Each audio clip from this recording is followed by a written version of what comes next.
ഈ നമ്മുടെ നൊവേനയൊക്കെ ഇല്ലേ, നൊവേന, അപ്പോൾ നമ്മളോർക്കും അത് ഇടക്കാലം കൊണ്ടുണ്ടായതാണെന്നൊക്കെ പറയില്ലേ. എന്നൊക്കെ പറഞ്ഞ് നൊവേനയെ ആക്ഷേപിക്കുന്നവരുണ്ട്. ഞാൻ ചില സമയത്തൊക്കെ അറിയാതെയൊക്കെ നൊവേനയ്ക്കെതിരെയൊക്കെ എന്തെങ്കിലും പറയും. പക്ഷെ നമുക്കൊരു എളിമയോടെ ഒന്ന് ചിന്തിച്ച് നോക്കിയാൽ നമുക്ക് മനസ്സിലാകും നൊവേനയാണ് ആദ്യം ഉണ്ടായിരുന്നത്. 9 ദിവസം ഇല്ലേ അവർ അമ്മയും അപ്പോസ്തലന്മാരും കൂടി, നൊവേന വെച്ചാൽ 9 എന്നല്ല അർത്ഥം. 9 ദിവസം അവർ പ്രാർത്ഥിച്ചില്ലേ.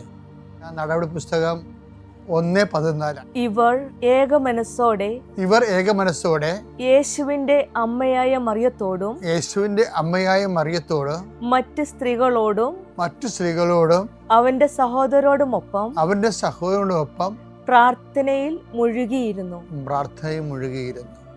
ആ 9 ദിവസം അവർ പ്രത്യേക പർപ്പസിന് വേണ്ടി പരിശുദ്ധാത്മാവ് നിറഞ്ഞ് അമ്മയും അപ്പോസ്തലന്മാരോട് പ്രാർത്ഥിച്ചു. അതാണ് നൊവേനയുടെയൊക്കെ തുടക്കം എന്ന് പറയുന്നത്.